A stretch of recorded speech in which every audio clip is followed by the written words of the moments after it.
We're going to start with the discussion for today's session. And we're starting on December 1st, 2022. This is going to be a very interesting year. It's not been an easy year worldwide. So I would like to welcome you to today's discussion on the connectivity in Latin America and the Caribbean, and our situation for connectivity throughout the region, and all the challenges and actions that are needed for a better digitalization of sustainable development. And first of all, I think that connectivity is going to be excellent. And I am happy to see some familiar faces. So welcome everyone, and especially those of you that are participating for the first time with us. Some of you joined earlier than others, but first, I would like to introduce myself. I am Pia Castro. I'm the only one that is starting the afternoon. So, greetings from Berlin. I am a journalist from Deutsche Welle. I am based out of Berlin, Germany. And I'm going to be moderating this discussion that I think it's going to be quite interesting for the whole region.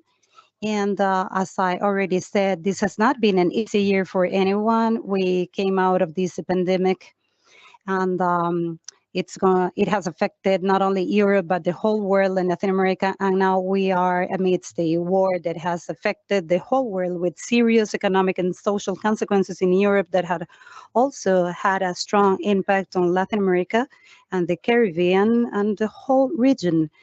And to which we can add one of the most important challenges in our globalized world, which is climate change. And we shall not forget, amidst these crises that we are in, and all these difficult decisions that all politicians have to make in Europe and Latin America, this is a topic that we must not forget. And it should be at the core of all the list of all the policies to continue. And everything has caused, of course, a new global order that has affected our region and is forcing us to redimension the necessary conditions that we need in order to recover the economy, in order to get better opportunities for development. And I think that during this meeting, we're going to be having discussions with very important people that can make a difference. And we also have people that has done research regarding connectivity and all these forgotten regions in our continent, and that can make contributions with accurate information in order for us to open our eyes and to really get to know where we are headed. And so I would like to call on all of you, all the politicians with important positions, all decision makers, to listen to what we need to tell you today, to what we want to convey, so that you can have an idea of where we need to go.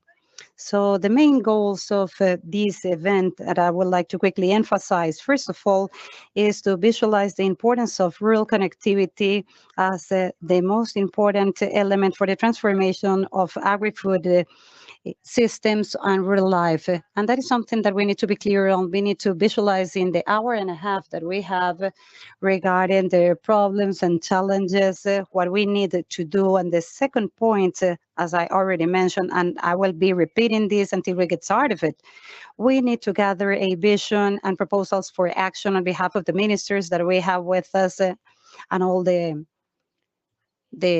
heads and decision makers, so that we can coordinate action and joint action on all these matters.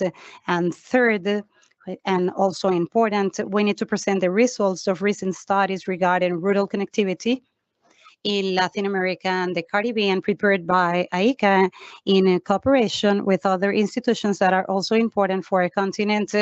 And without them, this work would not have been possible. And I would like to mention the people from the World Bank, from Bayer, and from the IDB in Latin America, Microsoft, and Syngenta. Having said that, I would like to welcome you all again, and I would like to ask you that if you're not going to be speaking, I would like to ask you to mute your microphones And now I would like to give the floor to Manuel Otero, Director General of the AICA, International Institute for Cooperation on Agricultural, and a key person for the strengthening of multilateralism and cooperation between countries and looking for solutions for this important agri-food sector. So he for some welcoming remarks. Thank you.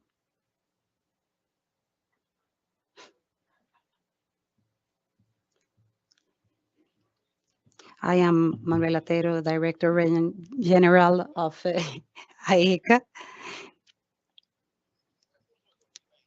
Beginning in 2020, since the onset of COVID-19, our institute, which I am honored to lead, has actively promoted, together with other institutions, a series of studies on rural connectivity in the region, the situation of women and youth with respect to the development of new technologies, and the need for digital skills development in the rural population of Latin America and the Caribbean.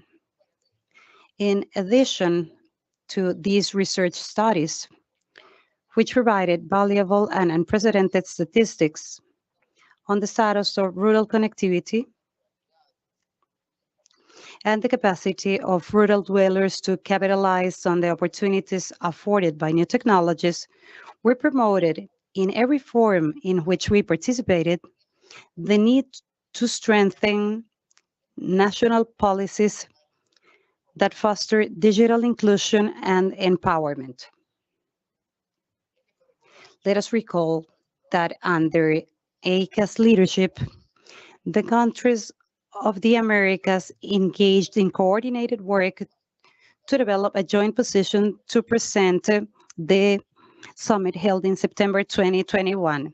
The position was summarized in 16 key messages on the irreplaceable role of agriculture and rural areas. These messages highlighted the key role of agricultural producers and food systems workers, and noted that without agricultural production, there would be no raw materials to transform into food. The messages described agriculture as a fundamental activity to eradicate poverty, drive rural development, and protect the environment. They also underscored the urgent need to fully capitalize on science, technological innovations, digitalization, and the bioeconomy in rural areas through adequate levels of public and private investment and with support from international cooperation and funding. And the Summit of the Americas held in Los Angeles in 2022, we presented the document entitled Proposal to Strengthen Collective Action in the Americas to Tackle Food Insecurity and Ensure Sustainable Development, which listed 4 thematic areas of work, including science, technology, and innovation as key tools for efficient and sustainable agroindustrial production.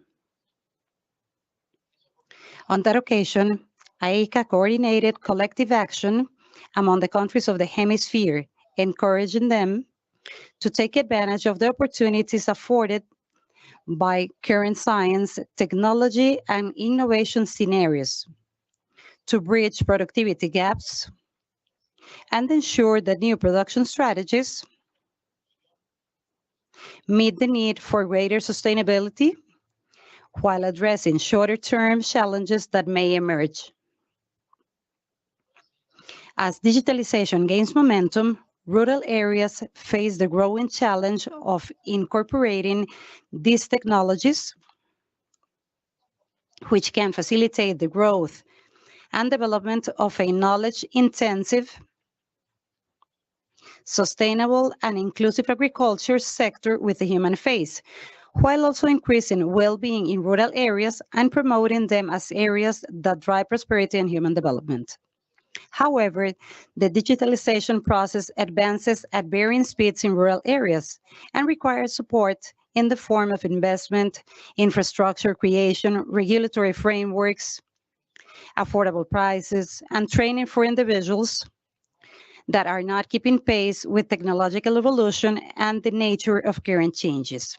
This document, prepared with the invaluable support of the World Bank, Bayer, CAF, Development Bank of Latin America, Microsoft, and Syngenta, provides updated data on and describes the status of rural connectivity in Latin America and the Caribbean during the 2020-2022 period.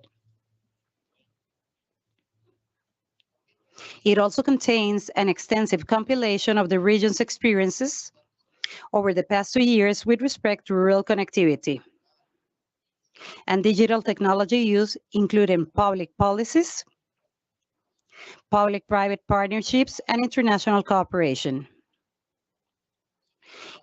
I would like to invite everyone at this virtual meeting to attend the presentation of the key findings of this document,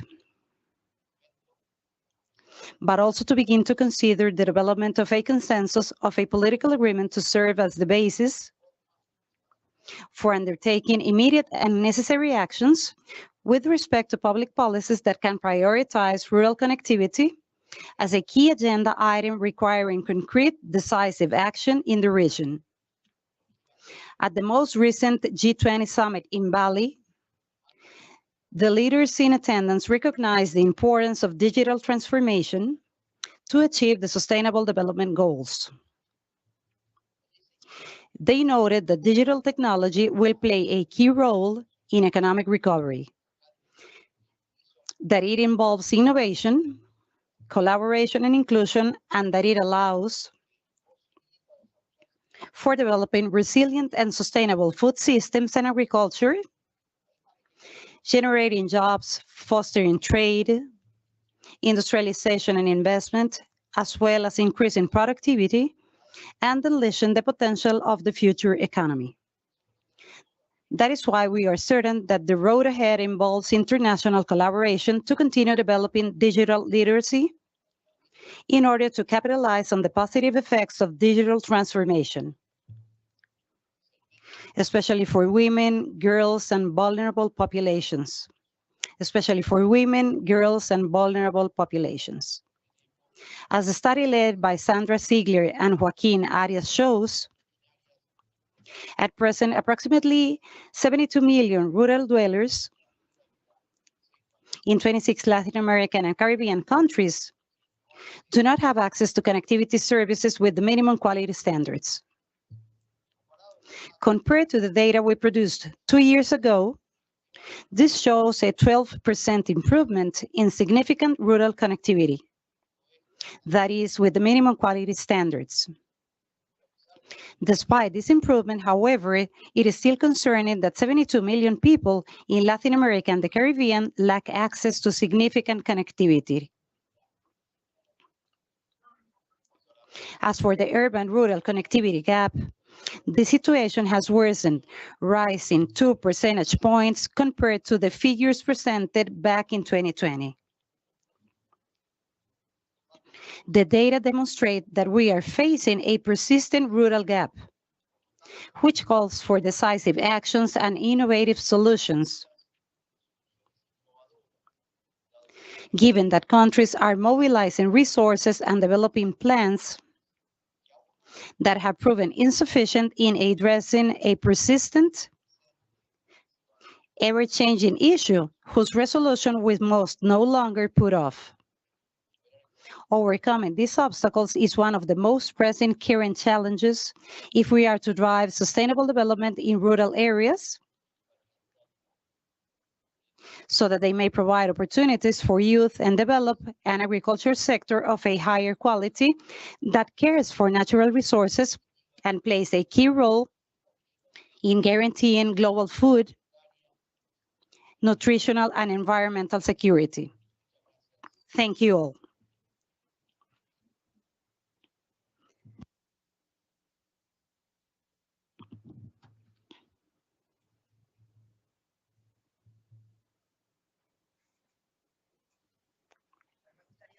Well, I would like now to give the floor quickly to the Deputy Director of the Institute. I don't know if he is with us.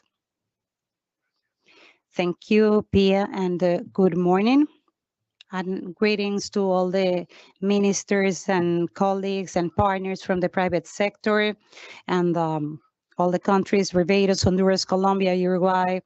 Good morning from the headquarters of ICA in San Jose, Costa Rica, where we are waiting to a very important soccer match from the World Cup. We will be playing with Germany. So we're going to see what happens. Good luck to both teams. And to add to what the Director General has said, we have had a very active year with the Summit of the United Nations on Food Systems and the Summit of the Americas. And with COP27, where ICA, along with the countries and producers, we are telling the world that agriculture is a part of the solution to our climate networks, but we need technological tools. And as the Director General said, science, innovation, and technology are a key part of all of this, and connectivity is also key.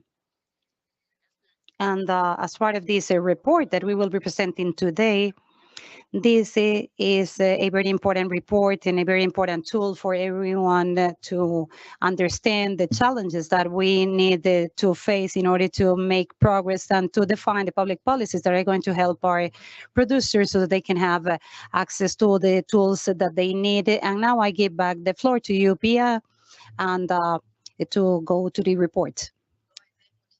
Thank you, Deputy Director, and thank you for being with us, a U.S. citizen. Talking about soccer, that's quite interesting. Thank you. And now I would like to start before going to the report and the people in charge of it. I would like to give a special welcome to the Ministry of Agriculture of Barbados that is a part of the Caribbean. And she just joined. And thank you for being here with us. And we know that uh, I would like to give you the floor because I know that you have a meeting. Mia Motley. Thank you very Yes, much for being there. yes. In Thank there. you very much. Thank you very much, Madam Chair. Special good morning to all of you, Director General, ministers of the region. Greetings all.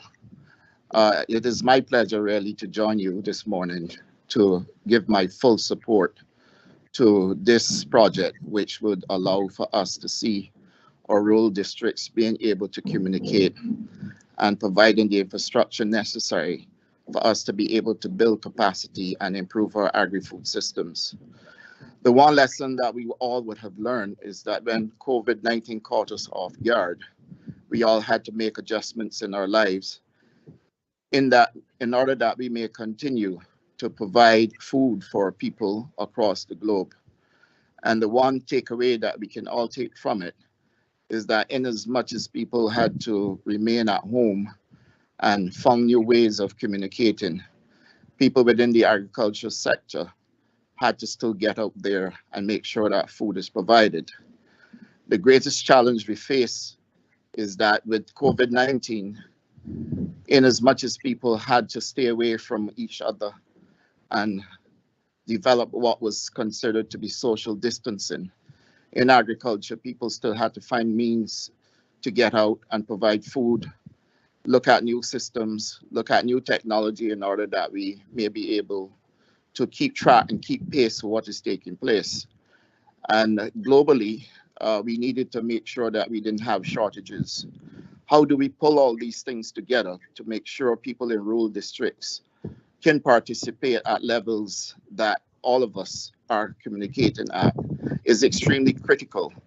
And the time is upon us now for us to be able to address these challenges by making sure significant investment is put in place for infrastructural development in rural districts across Latin America and the Caribbean. The numbers that I read in this report are staggering. 72 million people who are without either access to or have lack of access to financing in order to be able to communicate and connect through agri-food systems, through improved communication systems, through keeping track with what is being produced, through being able to produce the necessary reports that are required for us to know what is currently happening, creating the platforms for easy communications, sharing of information, sharing of knowledge, training. It is extremely critical at this juncture for us to really understand that without connectivity within rural districts right across Latin America and the Caribbean, we will be failing in our quest to be able to provide food security and meet our sustainable development goals. The world is in a different place. It is no longer what it used to be. It does not provide us with the comfort that we are accustomed to. When it is not COVID-19, we're still grappling with climate change. We're grappling with the war in between Russia and Ukraine. We're grappling with issues of antimicrobial resistance. We're grappling with increase and prevalence of pests in our crops. We're grappling with the management of persistent organic pollutants. And we can go on and on and on and on in recognizing that the world we live in today is not the same of yesteryear. And that we are having this conversation today is absolutely critical because connectivity and technology go hand in hand. And this is something that really should have been settled long ago in the 20th century, but is here now with us in the 21st century. As we move towards the middle of the 21st century, we need to make sure that we settle issues of communication, issues of use of technology in agriculture, and that our rural districts are completely competent in being able to manage and use the technology in order for us to improve our agri-food systems, reach food security, make sure that there's nutritional security, and indeed achieve our sustainable development goals. These things will not happen unless those with the resources are prepared to join with ICA and join with all of us across the region to put in the investment that is necessary in order for us to train and bring along our people and to make sure that we have the right or the most suitable fit for what is required in this 21st century. And therefore, I wish to pledge my full support to this document and to this project, and to give my full support to the ECA team in making sure that we achieve this goal. I'm obliged to you. Thank you. Muchísimas gracias, Inda Ware, por Thank you very much, and for joining us in this meeting. Greetings to your Prime Minister. I think that your words make it clear that the problems that we are living are completely global, that are suffered by all, and the connectivity is key to be able to move forward, reach consensus, and concrete actions, joint actions. And for that, we need to see what the situation in Latin America and the Caribbean is. And now we are going to present the final outcomes of the recent study on rural connectivity developed by ICA together with the World Bank, the Latin American Development Bank, Microsoft, and others. And the document that is being presented may be a starting point to establish directed actions to provide more digital equality to people, as the Minister of Antigua and Barbados just said, to train people to be able to bring the know-how to these regions, rural regions where we do not have the connectivity to be able to provide quality services and have a greater digital equality between the rural and urban people. The authors of this study, I would like to introduce them. Congratulations, that was truly hard work. We are all looking forward to what you will be telling us. We have Sandra Ziegler. She's a doctor in social sciences. It's just a master's in social sciences with an emphasis in education, and she's currently a professor at the School of Natural and Exact Sciences, and researcher in education from Flaxo in Argentina. That's from where she has this teaching with emphasis in education, and she's also a professor in connectivity, which is the topic that we're dealing with today here at ICA. So the second author, Joaquin Arias, licenseship on the University of Costa Rica, PhD in agricultural economics from the Oklahoma University since June 2019. He's been a technical specialist from the strategic central analysis, the technical specialist in the Center of Strategic Analysis of Agriculture from ICA with headquarters in Panama.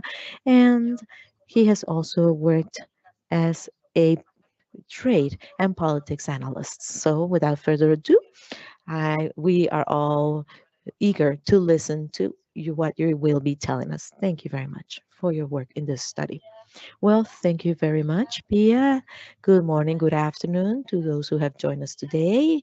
We appreciate the opportunity to be able to share with you some of the outcomes of this study. As you can see, it takes into consideration digitalization, the different connectivity in Latin America and the Caribbean. This is status, challenges, and actions for digitalization and sustainable development. Let's move on to the next slide. The scope of this study is to give an idea of rural connectivity in the 2020-2022 period. It also gathers the different initiatives in the region out of public policies, associations, or partnerships between public and private sector and international cooperation that are aimed at improving connectivity conditions in our region. And it also looks at access of connectivity, but also at the use and seizing of these technologies as well as the gaps. So we have different technologies that are available in Latin America and the Caribbean. If we go to the next slide, what would be the impact of connectivity and digital skills in rural development? Aside from a problem of access in rural areas, we need to have the conditions to be able to use the benefits of connectivity. There's a number of studies, recent studies, that emphasize that IT and communication technologies can help improve these favorable conditions in the region.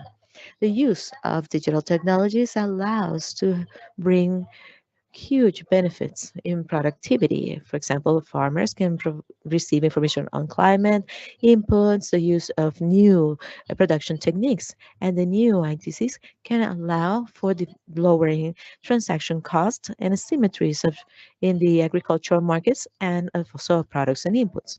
We know that the use of cell phones brings about improvement of employment and life conditions, particularly for rural women, as we have pointed out in our previous study where we addressed gender gaps. So this can be synthesized in figures. There is an increase of 10% in the scope of wideband increases by 1.2% the GDP in Latin America and the Caribbean. So we're going to go into the measurements that we have developed in this study with regards to the rural connectivity gap in the region. Now I'm going to give the floor to Joaquin Arias.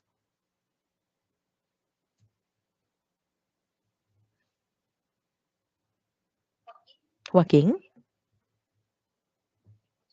Joaquin? My apologies. Sorry. Good morning. Thank you, Sandra. It is a great pleasure for me to be here with you today and be able to share with you an update of the index, significant connectivity index in rural and urban areas, which will help us overcome the gaps for accessing and using and seizing the new technologies, which we know have an important impact on the development of the productive social and community lives in rural areas. The main purpose of carrying out the significant connectivity index in the rural areas is not only to measure access, but also the quality to the access to connectivity. based on official statistics. And with that, we can then run comparisons among countries and the rural and urban areas. And with this update, we can also carry out comparisons in time to see how much we have moved forward in this sense. We know there is an important limitation for the calculation of this index because most statistics, official statistics, do not have any marked differentiation between rural and urban areas. So in this study, we managed to include 10 countries of Latin America and the Caribbean. We added three extra countries from compared to the previous study. And we also sees the fact that there is a broadband index by IDB that allow us to improve and see these results and extrapolate them to 26 countries. What we do in this index includes four different dimensions. One would be the regular use of the internet of rural dwellers. If they use a right device, a personal computer or a mobile telephone, if they have enough data to have access to the internet, and if the speed is an adequate one. In the here you will see different details by dimension of the significant connectivity index for rural areas. Going into the results of this rural significant connectivity index, here is some information for rural Latin America. Countries have been organized in descending order based on percentage of rural population. You see Honduras 41%, all the way down to Chile with 12% of rural dwellers. On average, in Latin America, rural dwellers for these 10 countries to represent about the total of Latin America is 17%. As we all know, Latin America is the region of the world that has been most highly urbanized nowadays. In darker red, you will see the rate of rural dwellers who have significant connectivity. And in 2022, we found in the study that we presented today that 43.4% of rural population in these 10 countries have access to significant connectivity. So this means that they have quality connectivity compared to the average of 36.8% that we carried out in the previous study. If we did the comparison among the different 7 countries that were included in the previous study, connectivity, significant connectivity increase in 9 points. There is an important improvement. However, there are still 77% of rural dwellers that do not have significant connectivity. So this is 63% of the populations compared to the previous study. With regards to the gap, we calculate that urban significant connectivity is 79%. And as we said, the average in terms of rural dwellers is 43%. And that gives us a gap of 36 percentage points between the rural and the urban areas. And this represents an increase of the gap of 2 percentage points compared to the previous study of 2020. As I was saying, we were able to extrapolate the results of the 10 countries that we can see in blue here. We calculated the index, and by using the broadband of the IDB, that does not make any difference between the rural and urban areas, we were able to extrapolate the results to 26 countries in Latin America. And the outcomes were already mentioned by the Director General. Around 72 million rural dwellers of 26 countries do not have access to connectivity with minimum quality standards according to the concept that we have shared. Now, we can also say that there is an improvement of 12% in the significant connectivity access, because if you recall, in our previous study, we had 79% of dwellers who did not have significant connectivity. So at the same time, we can say that there are a number of clusters that can be identified within these 26 countries. One of the clusters has to do with low rural significant connectivity, which at 21.3% million of rural dwellers, their average goes from 71 to 99% of rural dwellers who do not have access to significant connectivity. Then, in the medium significant connectivity cluster, and I apologize because the data here is not correct, they add 31.1 million inhabitants, and these countries have some percentages that go from 52.6% to 69.3% of rural dwellers who do not have significant connectivity or of the quality that we are talking about. Here we need to highlight the improvement of countries such as Peru, El Salvador, that went from the low connectivity to medium connectivity. And the legend is wrong, but the ones who have high significant connectivity is represented by 72.2 million inhabitants, and the percentages range from 39.6% to 51.6% without significant connectivity.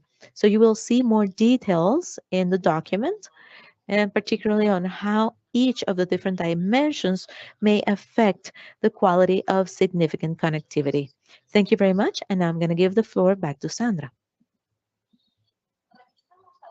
If we were to look at some of the qualitative dimensions, the main obstacles for access to connectivity are some of the ones mentioned in this slide.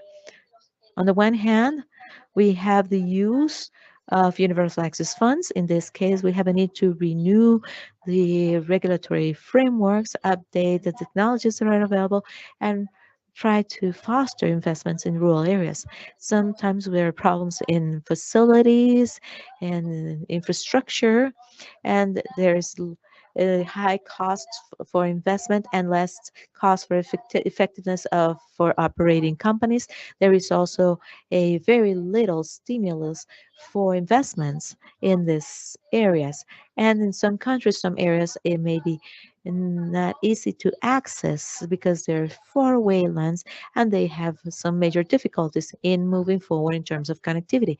These are some of the obstacles that we were able to identify. Now, moving into the next, when we look at the policies and the initiatives of the past 2 years in terms of access to rural connectivity, we have two things that have been associated.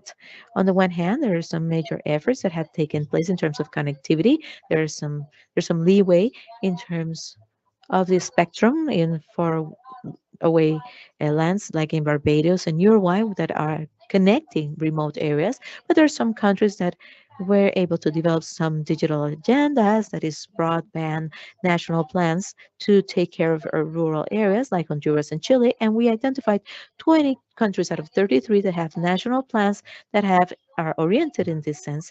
And there is an important presence of pilot experiences, as mentioned here, that is either public-private partnerships or for international corporations that are supporting the use of these technologies for their uh, use in agriculture, for example. World Bank, CAF, and ECAF from the private sector by Bayer, Microsoft, and Syngenta are moving forward some valuable experiences in this sense and that have been documented in this study. However, if we were to look at this, we are aggregating some pilot information with the problems of scalability and reproduction of such. If we are learning, if we are learning a lot from these experiences, but there are a number of uh, things that can be replicated and expanded. So As many of those who were interviewed during this study, when we talk about the problem of rural connectivity, we see that this is a mobile gap. It means that it's never finished. As we move forward, at the same time, the barrier goes back to the rural areas. And so, in terms of rural connectivity in the field and rural areas, is moving forward in terms of installation of 4G technology, while in the urban areas are already moving towards 5G. And we can also talk about how obsolete the devices may be that may not be easily to change in rural areas.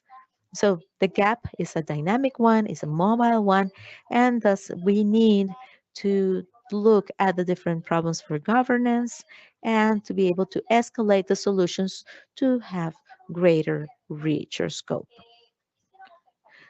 We would like to highlight that the problem is not only a problem for access to the new ITC technologies, but also the use of these technologies and make good use of them. We have digital information or digital things that have to be look at the reconversion of digital skills in the active economic population, that it's adults, women, and indigenous populations in rural areas, and also look at the acquisition of digital skills in the youth who are the generational relay, and particularly focusing on women. Now, we can see that in the case of adult population, a recent study in 7 countries of the region has demonstrated that 37.6% say they do not use internet in the rural population because they say that they don't know how to use it, while 26.2% say that they don't know what it is. So these figures are truly alarming if we think of what is needed from adult population in in the rural areas. And if we go to the next slide and we were to look at the youth and generational relay in the field, there are many that are key to think about the development of these skills, like agricultural high schools that are a key space to enable development plans that may allow to counteract the negative effects of the what we're seeing and allow for the modernization of the field. In this case, we can develop a proposal for the development of digital skills and thinking about what uh, labor is going to be asked for in the future, and also to counteract this view of the field as something that is delayed and in terms of disadvantage compared to the urban areas, and especially female young women who may have a particular role in their local rural leadership. And ICA has also developed recently, together with Microsoft, the AgriDutech program, and led by the ministers of Argentina as an initiative that sets a path to follow in this sense. And lastly, if we were to go to the last part, the study establishes a number of recommendations as a roadmap to be able to face the 3 gaps that were mentioned. The idea is for this study to provide input to the different countries' agendas that can be undertaken by countries, as this is a priority that cannot be delayed anymore in Latin America and the Caribbean. If we were to look at the next 2 slides, we can, one more, please. We would like to thank you for your attention and just highlight that the study is available at ICA's website. Thank you. Well, thank you very, very much for this presentation. Such a comprehensive presentation. I would like to ask you very quickly, how long were you involved in this research? Joaquin and Sandra, can you tell me? Though some very intense 3 months. Well, thank you very much. It is definitely something worth reading, and we are all here to find a way to face all the challenges and problems that we have in Latin America and Caribbean regions. And now I would like to give the floor to Laura Suazo, who is the Secretary of State in Agriculture and Livestock of Honduras. And I believe she's going to be the one who will give us a couple of ideas of what is the path to follow in our regions after presentation of this study. Good morning, Laura Suazo. The floor is yours. Well, good morning. I apologize because my connectivity is not good while talking about this topic of connectivity. And so I hope you can see me and hear me okay. Yes, no problems. Welcome. What a wonderful moment to show what the reality is when we need to meet. So we know that you're not in the capital city, but thank you, anyways, for joining us. I believe that for you, it is also very important to look at the results or the outcomes of the study. Isn't that right? Yes, I think that's better. Yes, we can see you. No problem. Please go ahead. So first of all, I apologize. This is interpreter speaking. We cannot hear the speaker. The speaker is cutting off. We apologize for that.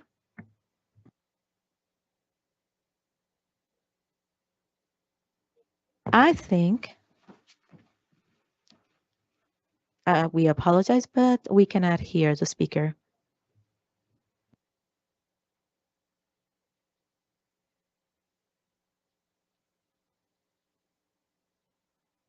The interpreter apologizes, but the speaker is breaking up.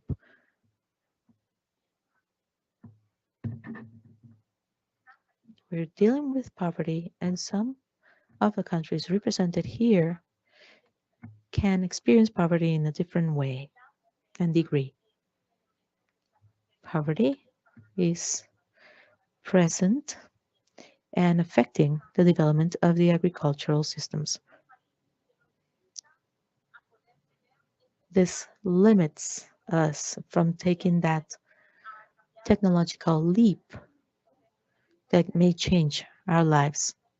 So I think digitalization is a way to accelerate the positive change that we expect from the Secretary of Agriculture, and also to promote the participation of different players in society. I think that our era is one that has unprecedented economic gains if we were to look at all the yield. If we have human capability, we don't have the human capability to see the figures, particularly in certain countries. And the interpreter apologizes again. The speaker is cutting up, breaking up. We have an amazing advance in technology in different fields like medicine, computer science, and management of big data has been amazing too. And in the field of agriculture, we see changes as well. There is moving from the traditional agriculture to a protected agriculture, an intelligent agriculture that is also climate intelligent, where the topics of technology, digitalization, and connectivity would be key to increase our competitiveness and productivity, which is what we want to do. And for this change to take us also to the trade digitalization.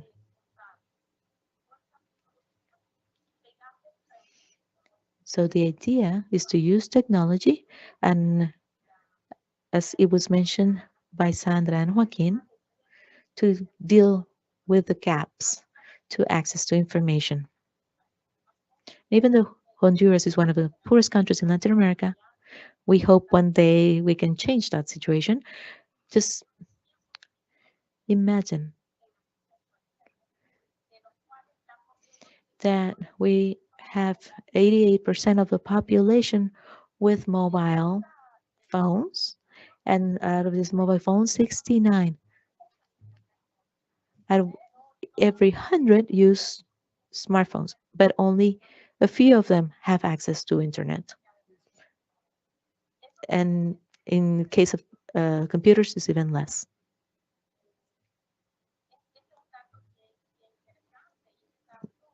All this information is very interesting. And last year, I participated on research as external collaborator. I was not the main researcher, but I was able to learn a lot. The interpreter apologizes. The speaker is cutting off. And they have undergone a training process using a tablet. And Capital's Foundation had an agreement with the government of Honduras, and they had some financing training course. And this was a 4-hour course, and it does not require the internet. It just connects to the central headquarters, and that's how it's provided. There, we discovered that 100% of them had access to the internet and to a phone, a cell phone. We had young people, and some of them did not have a phone of their own. Some of them belonged to their parents.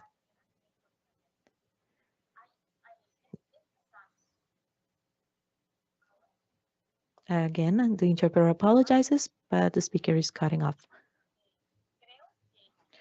I believe that we need to use this coverage, this skill that our youth have.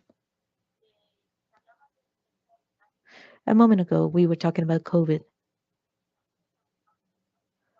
but I'm sure that COVID increased our ability in the use of different tools overnight. We, in the academic sector, we increased by 80% the capacity to teach by videos, for example. And it is amazing the capability of the youth to communicate and in this sense. There's also this is also a great opportunity to do agricultural extension. And another study carried out in Ottawa, Canada, demonstrated that Latin America has the highest cost for to access internet. And in this case, Honduras is one of the highest. So we need to look at the international agreements and trade agreements to see how we can lower the price to the access to the internet. The gaps are still the same. We have lack of access, of course. So I would say that access should be a public good. If we want to support and foster the rural areas, this is something we need to take into consideration. Something that has not been mentioned so far is that with access to the internet, the interpreter apologizes, the speaker is cutting off.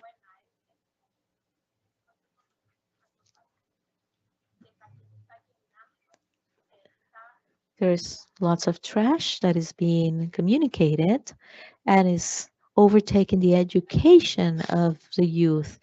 They may have access to lots of useful programs and data, but they do not have access to these. So we need to promote and create programs that may be attractive, that may help change their lives. In 2 weeks, we will be launching a program in Honduras via a e-learning platform between ICA and the Secretariat of Livestock. and we have different producers involved. And for us, it is something important because it's a free course that involves different trainers and students, and people of any age can have access to this training. Also, women in technology. As mentioned by Dr. Otero, we need to promote at all levels the access for women to technology.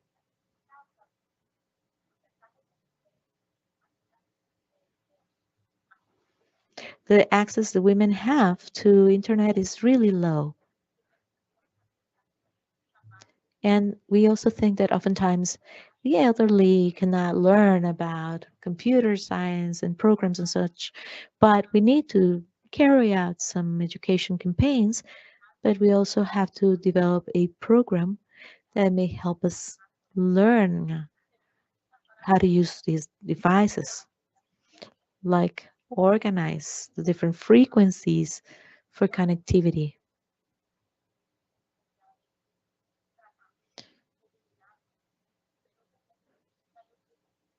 The interpreter apologizes, the speaker is breaking up. So, those who did not finish their elementary school should also learn how to use the internet because it can be a tool we can use for this. There's much talk about this, of the benefits that we can give to women. It can also help to alert, serve as an early warning for violence or for early warnings for extreme weather events and among other benefits.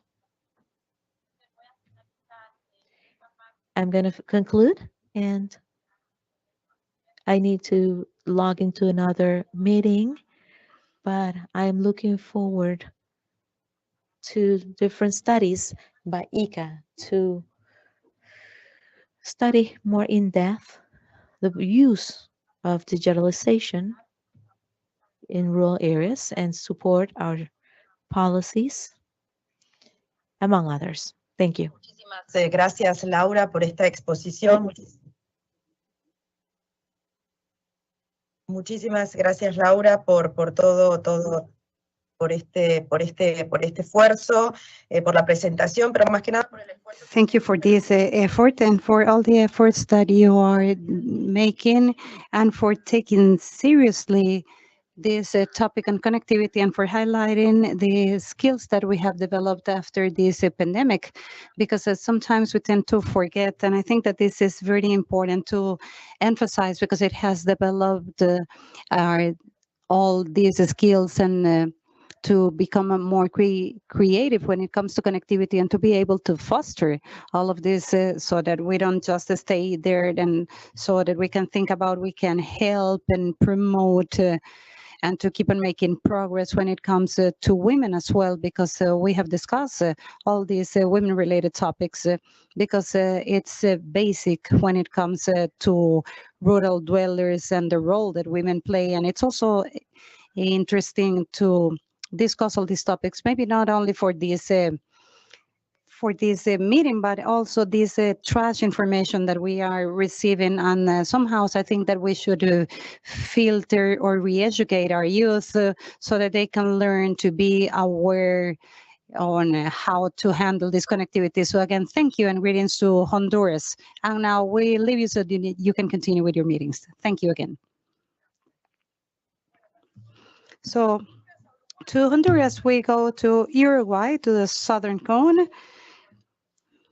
And now we'll continue with Veronica Duran from the Ministry of Agriculture, Livestock and Fisheries. Welcome and thank you for being with us. And the floor is yours. If you would like to comment on the things that are important to see if there is a coordination between the Southern Cone and the Caribbean or Central America in this case. Thank you, Pia, and good morning, everyone. Secretary of Agriculture and Livestock, Laura Suase. And I would like to greet all the ministers and thank you, Manuel Atero and Lo Day, and the Director General and Deputy Director. And I would like to thank Sandra Ziegler and Joaquin Arias for your presentations and for all the research that they have conducted and that you just presented in order to remain updated with all the information on the region that is so important. And first of all, I would like to convey the apologies of the Fernando Matos, the Ministry of Agriculture, that was not able to be with us today on this activity, but I am here on his behalf, participating with all of you. I would like to emphasize that this topic is of strategic importance for Uruguay. And I would like to mention some milestones and characteristics of the public policy that are currently developed in our country, and also from the Ministry of Livestock to try and mention and closing the digital gaps that we currently have so that the rural areas and the livestock sector to keep on making progress, because for over 20 years in Uruguay, we have been discussing these government policies that have allowed to develop the digital connectivity in the country. As Sandra was saying before, the digital policy in Uruguay is a part of the national plans that are part of the Uruguay digital agenda that basically is a roadmap that is quite dynamic and allows us every number of years to establish a line of action and strategic goals. And the truth is that the implementation of this digital agenda in Uruguay has been successful. We have been scaling in the connectivity index, and we have an important position both when it comes to connectivity and internet penetration and its use as well. 85% of households in the country have a fixed broadband access and either for fiber optics, and we are also improving on the speed. And clearly, we still have some digital gaps, as the Minister of Honduras mentioned, but we have been able to make some progress both on rural electricity and connectivity. And on rural areas and agricultural producers that are important pillars for the production in our country, they have had recent access to the recent technologies, and we have also an important focus for the economic and social development in our country.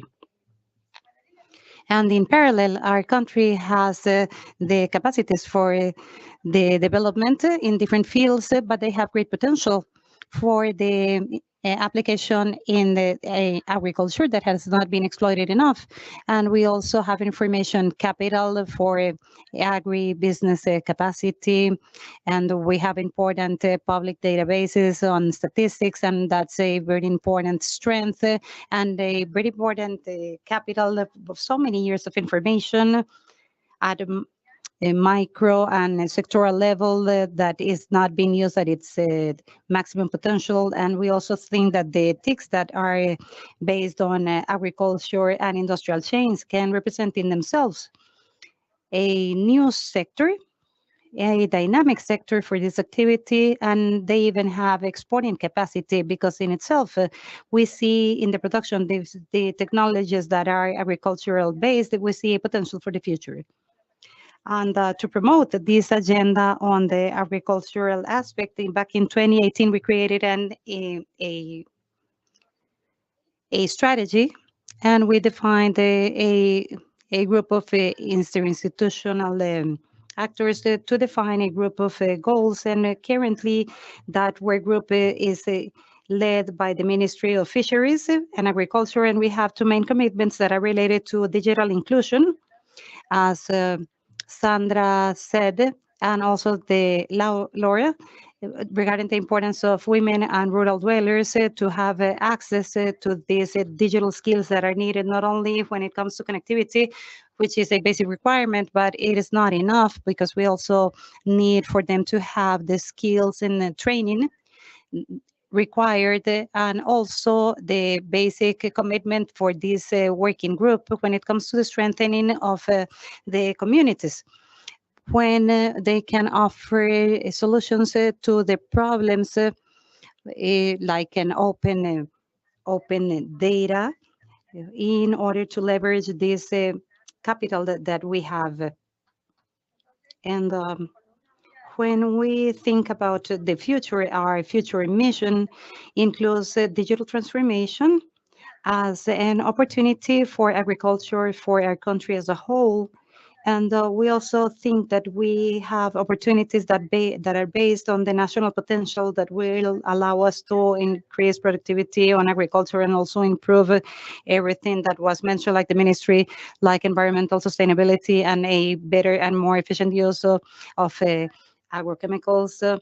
And also to generate information and evidence in order to attain the certificates needed, because the country is currently concentrated into generate value for our products and processes, and that will be attained by having more information that can be environmental related or emphasizing other characteristics on the products and processes that we currently develop, for which we need precisely this type of information and technologies that we have that is information based and will allow us to have evidence and generate the information and make it available for the producers and companies and also for the public sector, that will reflect and will result in better decision-making processes for different factors, both public and private. And then finally, we this development would be quite important in order to improve the working conditions and the quality of life in rural areas and for small and medium-sized companies. So our vision for the future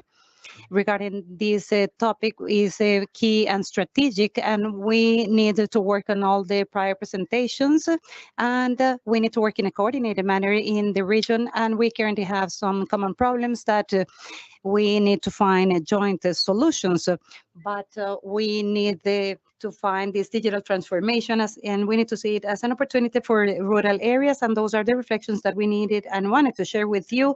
And again, we need to thank you for this space and for this report that is quite valuable for us.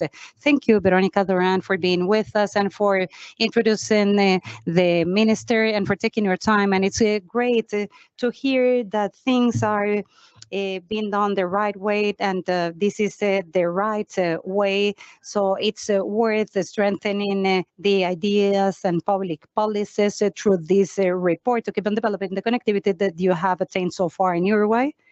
And we know that this is the case. So again, thank you for your contribution. And now I would like to invite you to make some comments. We don't have much time. So I would like to give the floor to the associates that we have. And I would like to start with Diego Arias, Agricultural and Food Manager for Latin America and the Caribbean from the World Bank. Diego, are you with us?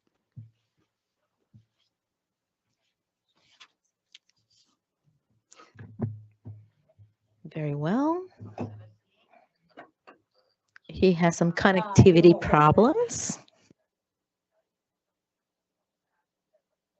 So we're going to continue with the next presenter. I don't know if this person is also having some connectivity problems. We're looking at the reality of what is taking place at this level. Imagine, and we are this level, and we're having difficulties connecting. Imagine how it is in rural areas. But we're going to try to talk with Beatriz Eugenia Arrieta, who is part of Bayer's food chain. I don't know if she's with us.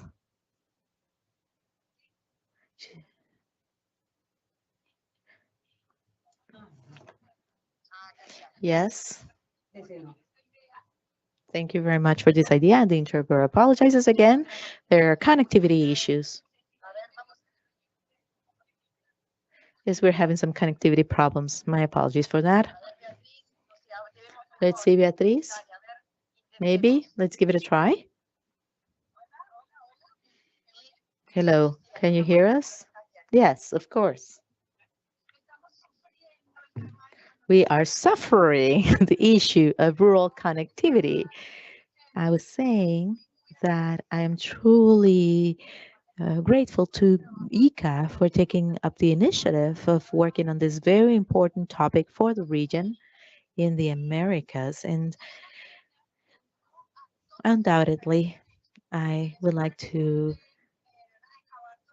support everything that has been said so far. Gathering this information has been a great effort, and I would like to congratulate the authors because it does reflect the reality of Latin America.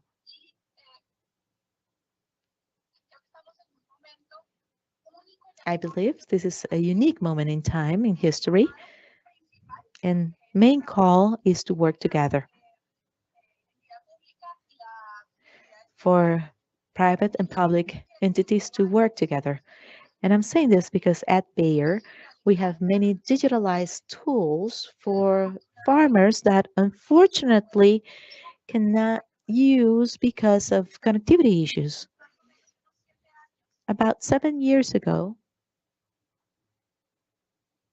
the interpreter apologizes. There is no audio at this moment. Ooh, so sorry. We lost her. Maybe we can get her back online. We're going to move forward with the next presenter, Christiana Sinelli, Corporate Vice President of Strategic Programming of CAF, or CAF. Hello, how do you do?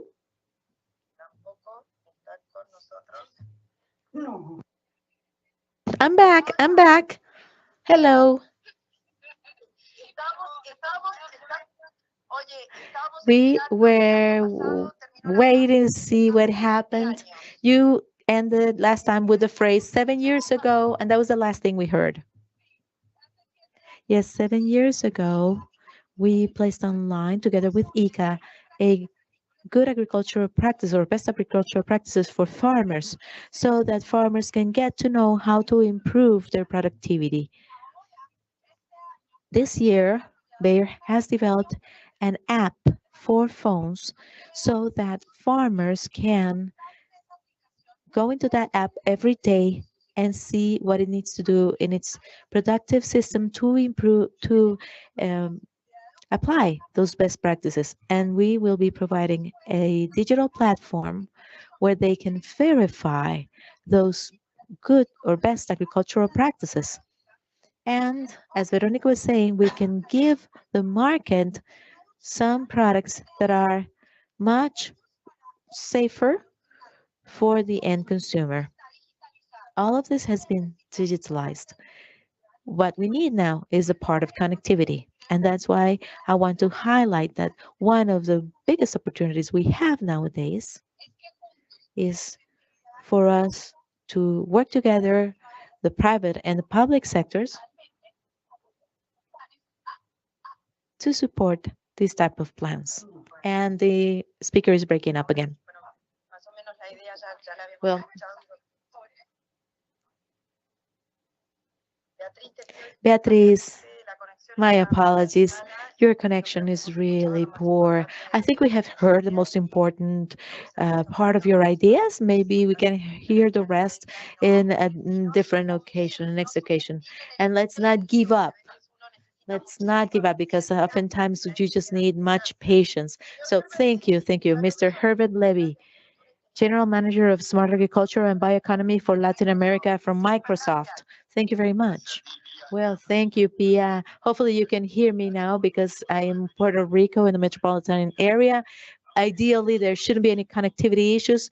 I'm linked with an agricultural and livestock country very well represented by Veronica Duran and the team of the Minister of Livestock, Agriculture and Fisheries of Uruguay. I have some relatives in Uruguay, so I'm very glad to be here. I would like to reiterate and support all the words said before me. I would like to congratulate the active leadership by ICA. The number one rule in management is that you cannot act upon what you cannot visualize, what you cannot see or analyze. So being able to have all this data available allows us to act. Oftentimes, for example, in the World Economic Forum, we talked about the fourth industrial revolution, and it entails digital transformation. And this is something that's been talked about for years now. And for example, what Beatriz was saying, that Bayer can have an impact with its different tools in the agricultural and livestock sector. So digital transformation has as a means the cloud that enables the use of these disruptive technologies for a specific purpose, depending on the industry and the scenario, leads to the democratization to the access opportunity, because we need to have access to the use of computers too. So this means that for the very first time in human history, we have the same technology at the same time and at the same price all over the world. This leads to equal competitive equalities situation, a situation of equality. When we talk about Industry 4.0 or Agriculture 4.0, what we're talking about is to be able to leverage all these different emergent disruptive technologies, such as artificial intelligence, the Internet of Things, sensors, and others that allow us to have access to temperature and status of soils, level of salt, and so on, and so many other things, to blockchains, being able to have an optimization of the digital assets. All that is feasible nowadays. So if we look at digital transformation without connectivity, would be the same as talking about luxury cars without roads. So it is very important, though, so for us to invest our time in connectivity and training. I support 200% what Laura Sosa was saying with regards to intelligent or smart agriculture.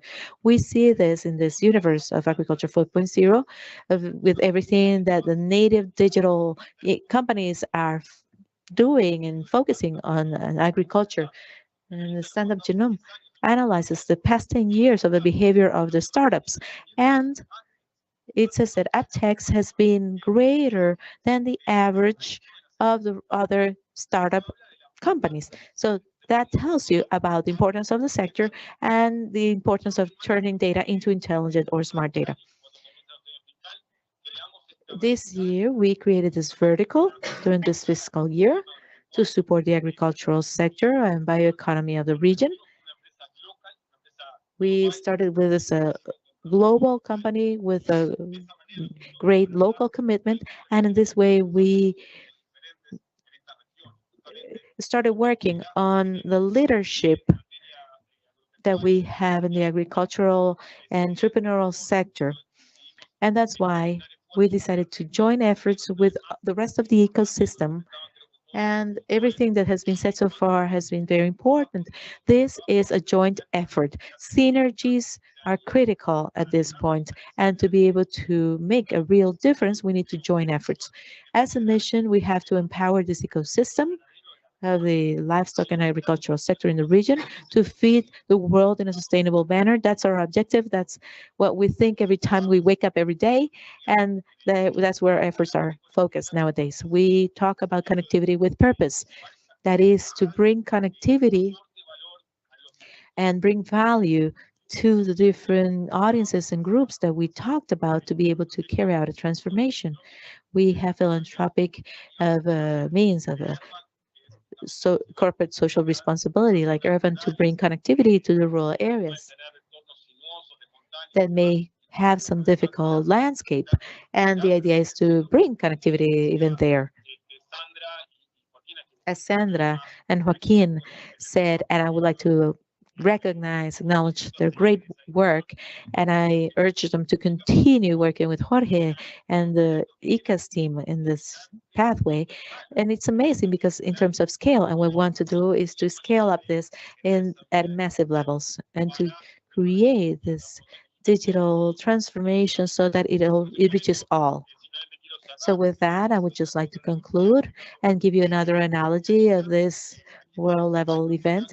We are here at Microsoft with our um, our sports team gear on, ready to play our best game in the region. So thank you very much. We heard you loud and clear from Puerto Rico, and now we're going to give the floor to Maria Virginia Pasaniti, who is part of Syngenta, Argentina. Well, this is the very first time that I have to participate. I'm in Syngenta's headquarters, and our connectivity is not that good. So I apologize for that in advance. I agree with everything that has been said so far. Just like Bayer, Syngenta is developing at a global level different technologies that we are bringing to Argentina, technologies and platforms that try to provide enough food with the least impact on the environment. If you drive 300 kilometers away from Buenos Aires, you're still in the area of greatest production, but you cannot find any signal there. And so that's something important to keep in mind. Argentina is one of the agricultural countries that leads the sector, and is we have some issues in connectivity wise. If you are not in the capital city, you do not have much connectivity there. And so the idea is to integrate different solutions, to integrate platforms and apps to be more efficient. And that may be, if we cannot do that, that may be a limitation. And we also need to keep in mind training and access to data, which are key as well. So I would like to thank you because I really like the fact that I was able to participate in this presentation of the study. But definitely the public and private sectors need to work together, and maybe we can double click there and see what's the impact of the lack of use of these technologies in the production of food, know the impact of not having this connectivity and not being able to use these tools. How much are we affecting the water footprint, the carbon footprint, and by not using this technology? So it would be nice to have these figures and say, and be able to feed the world population in the forthcoming years, and see how we can measure what's the impact of not having access to connectivity in this. I think of it from a productive standpoint because that's what I do, but in terms of education and access to data, that's also important too. So I thank you for your invitation to be here, and hopefully something good may come out with a joint effort from all us. Well, yes, thank you very much. It's important to see how much time or how much or money we're losing in terms of food because of the lack of connectivity. So, conclusions and closing remarks. Now we will listen to Log Day. If you allow me just 1 minute, I just would like to apologize for the absence of two strong allies, Diego from the World Bank, Diego Arias, and Cristiana Sinelli from CAF, who have sent me messages. And Diego right now is in a meeting that took longer than expected in Brazil, and something else similar is happening with Christian Marcinelli. So I'm conveying the message they conveyed to me, and I just want to highlight that their input has been key in what we have done when faced in this request by countries. So thank you. So thank you for that clarification and to highlight what has been done so far. So conclusion, closing remarks by Mr. Lloyd Day, Deputy Director of ICA. Well, thank you. Thank you very much. Dankeschön, Pia, who's from in Germany. As you just said, we are experiencing some connectivity issues with one of the largest companies in the world and countries in the world. Imagine what it is like in the rural sectors and what it is for farmers. But we have also made some important leeway in connectivity, particularly during the times of COVID. So that's why in this world of Zoom and other tools that we have available nowadays, we are in a situation where we can have a much better connectivity than we used to a few years ago. So with that, we can offer producers many different tools, IT, technology, and agriculture precision that will be developed through digital agriculture. We have heard about the importance of developing immediate public policies and promote some very specific steps that may help us progress in the digital agendas of countries involved in terms of rural connectivity. And to continue with the investment and policies for rural connectivity, and also to develop the plans for rural areas that are going to take a holistic approach to integrate agriculture and policies for the youth and women. It is very important to take on this commitment as a response to the request of all the countries here to cooperate in an active manner with our partners to search for concrete action to face this great challenge. I would like to thank all the authorities present and all the authorities from IICA and all our partners in this project, the World Bank, Bayer, CAF, Microsoft, Syngenta, because you have all been with us along the way, as described by the Director General during the summit on food system and during the COP27 and the summit in Los Angeles, because we are working together along with our key and important partners in the world to see what we can offer to our authorities and our producers out there in the field in order to offer the best tools in order to produce more with less and to take better care of the environment than in the past. The connectivity is a very important part of all of this, and this report from Sandra, Joaquin, and all our partners is very important in order to set the pace to continue on this roadmap. And we'd like to thank you all for your presence here. We are anticipating today's match between Costa Rica and Germany. Pia, I know that Uruguay will also play soon. I think that tomorrow, so Herbert and Veronica, we will also be waiting for this match as a U.S. citizen. I'm not going to say much more because it's quite dangerous. I don't know what's going to happen. So I think that this World Cup is going to unite us all, as we see in all the ads, because it's great to see what's going to happen during all the matches. And also agriculture joins us together because we all need to eat, and producers are the people that are producing for all of us and for our nutrition on our daily basis. And we need to keep on working for them in order to improve their production. And we see many tools, and we are thankful for our partners and for sharing this process on their day-to-day. So I wish you the best of luck in the World Cup for everyone here and for those of us listening to us. And we're going to keep on walking, and as our Director General says, so let's go ahead. And I wish you a wonderful day. Thank you, Pia. Thank you, everyone. And I think that everything has been said. So thank you for this summary. And I would like to come to an end by wishing the best of luck to all the teams. And I am a journalist. So I think that we live with these images, Lloyd. And I think that the best images that we received are the ones from the U.S. Player that hugged the Iranian player. And in spite of all the politics and war, we are human beings, and we need to get together and embrace hope for a better world. So again, thank you all.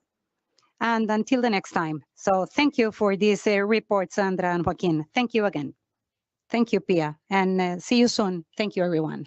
And have a wonderful day. Thank you. Feliz día, adiós.